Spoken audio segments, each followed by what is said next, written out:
സക്കറിയ പുരോഹിതനോടുള്ള അറിയിപ്പിന്റെ ഞായറാഴ്ച. ജീവിതത്തിലെ കുറവുകൾക്കിടയിലും കുറ്റമില്ലാത്തവരായി ജീവിച്ചു എന്നുള്ളതാണ് സക്കറിയ പുരോഹിതന്റെയും എലിസബത്തിന്റെയും ജീവിതത്തിന്റെ പ്രത്യേകത. പലപ്പോഴും ജീവിതത്തിലെ കുറവുകളിലേക്ക് മാത്രം ശ്രദ്ധിച്ചുകൊണ്ട് നിരാശയിലേക്ക് ഓടിമാറുന്ന ഒത്തിരി ആൾക്കാരെ നമ്മൾ കാണാറുണ്ട്. അത് മദ്യപാനത്തിലേക്കും മയക്കുമരുന്നിന്റെ ഉപയോഗത്തിലേക്കും തെറ്റായ കൂട്ടുകെട്ടിലേക്കും ജീവിതം തകർക്കുന്ന അനുഭവങ്ങളിലേക്കുമൊക്കെ പോകുന്നവർക്കിടയിൽ വ്യത്യസ്തരായിരുന്നു ഈ കുടുംബമെന്ന് നമുക്ക് കാണുവാൻ സാധിക്കും.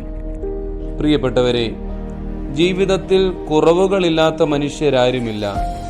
പക്ഷെ ആ കുറവുകളെ നമ്മൾ എങ്ങനെയാണ് നേരിടുന്നത് എന്നുള്ളതാണ് നമ്മുടെ ജീവിതത്തെ വ്യത്യസ്തമാക്കി തീർക്കുന്നത്.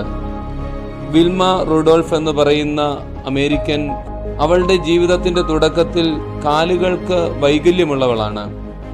എന്നാൽ അവളുടെ അമ്മയുടെ പ്രാർത്ഥനയും ഉള്ളിലെ ആ ആത്മവിശ്വാസവും അവളെ ലോകമറിയുന്ന അത്ലറ്റിക് ആയി മാറ്റുന്നുണ്ട്. നമ്മുടെ ജീവിതത്തിലും കുറവുകളെ നോക്കി ദുഃഖിച്ചിരിക്കാനാണെങ്കിൽ നമ്മുടെ ജീവിതം എന്നും കുറവുള്ളതായിരിക്കും. പക്ഷേ പ്രതീക്ഷയോടുകൂടെ മുമ്പോട്ട് പോകുമ്പോൾ തീർച്ചയായിട്ടും വിജയമുണ്ടാകും എന്നുള്ളതിന് തർക്കമൊന്നുമില്ല. അവിടെ ദൈവകൃപ ഉണ്ടാകത്തുള്ളൂ. ഈ ക്രിസ്തുവിന്റെ ജനന സന്ദേശം ആദ്യമായിട്ട് മാറ്റമുണ്ടാക്കുന്നത് ഒരു കുടുംബത്തിലാണ് എന്നുള്ളതാണ് ഈ വേദഭാഗത്തിന്റെ രണ്ടാമത്തെ ഒരു പ്രത്യേകത. ഒരുപക്ഷെ ആ ദമ്പതികളുടെ ജീവിതത്തിൽ അവർ ദൈവത്തോടടുത്ത് ജീവിക്കുമ്പോഴും അവരുടെ ഉള്ളിലെ ഒരു വലിയ വേദനയാണ് മകനില്ല അല്ലെങ്കിൽ മകളില്ല എന്നുള്ളത്. എന്നാൽ ഈ സന്ദേശം ലഭിക്കുന്നതോടുകൂടി അവരുടെ കുറവുകളൊക്കെ മാറി അവരുടെ ജീവിതം സന്തോഷം നിറഞ്ഞതായി തീരുകയാണ്. അവരുടെ ജീവിതത്തിൽ ഒത്തിരി പരിഹാസങ്ങളൊക്കെ അല്ലെങ്കിൽ മറ്റുള്ളവർ പുച്ഛിച്ച് ചിരിച്ചിട്ടുള്ളവരാണ്. പക്ഷേ ഇപ്പോൾ ദൈവത്തിന്റെ നടത്തിപ്പോർത്ത് അവരെ കാണുമ്പോൾ പുഞ്ചിരിക്കുന്ന മുഖങ്ങളെയാണ് നമ്മൾ കാണുന്നത്. പ്രിയപ്പെട്ടവരെ, ജീവിതത്തിൽ ദൈവം ഇടപെടുമ്പോൾ അത് ഏറ്റവും സന്തോഷം നിറഞ്ഞതായിരിക്കും. ചില നിമിഷങ്ങളിലൊക്കെ നമ്മൾ വിചാരിക്കാറുണ്ട്, ദൈവം എന്താണ് എൻ്റെ ജീവിതത്തിൽ ഇടപെടാത്തത്? എൻ്റെ ജീവിതത്തിൽ മാത്രം എന്താണ് ഇങ്ങനെ കഷ്ടതകൾ? എൻ്റെ ജീവിതത്തിന്റെ ഭാവി എന്തായിത്തീരും, അല്ലെങ്കിൽ ഞങ്ങളെ പറ്റിയുള്ള ഭാവി എന്തായിത്തീരുമെന്നൊക്കെ നമ്മൾ ചിന്തിക്കാം. പക്ഷേ ഏറ്റവും നല്ലത് ദൈവം നമുക്ക് വെച്ചിട്ടുണ്ട് എന്നുള്ളത് തർക്കമില്ലാത്ത കാര്യമാണ്.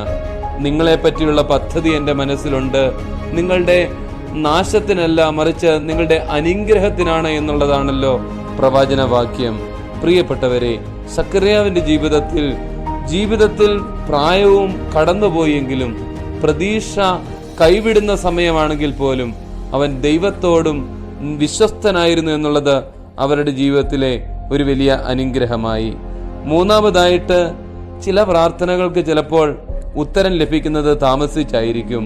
കൂനിയായ സ്ത്രീ എത്ര വർഷത്തെ കാത്തിരിപ്പിന് ശേഷമാണ് നിവർന്നു നിൽക്കുന്നത്?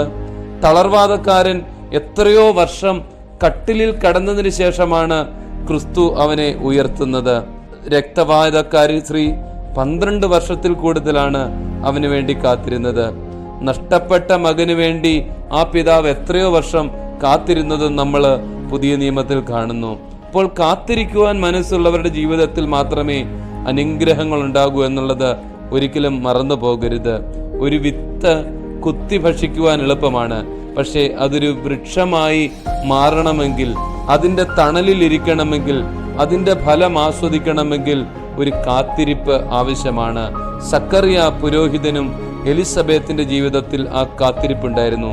അതോടൊപ്പം തന്നെ പേരൻസ് ഡേ ആയിട്ട് ഈ ദിവസം കൊണ്ടാടുമ്പോൾ നമുക്ക് വേണ്ടി അവര് സഹിച്ച ത്യാഗത്തെയും അവരുടെ ജീവിതത്തിന്റെ ആ വലിയ നന്മകളെയുമൊക്കെ നമുക്ക് അനുസ്മരിക്കാം.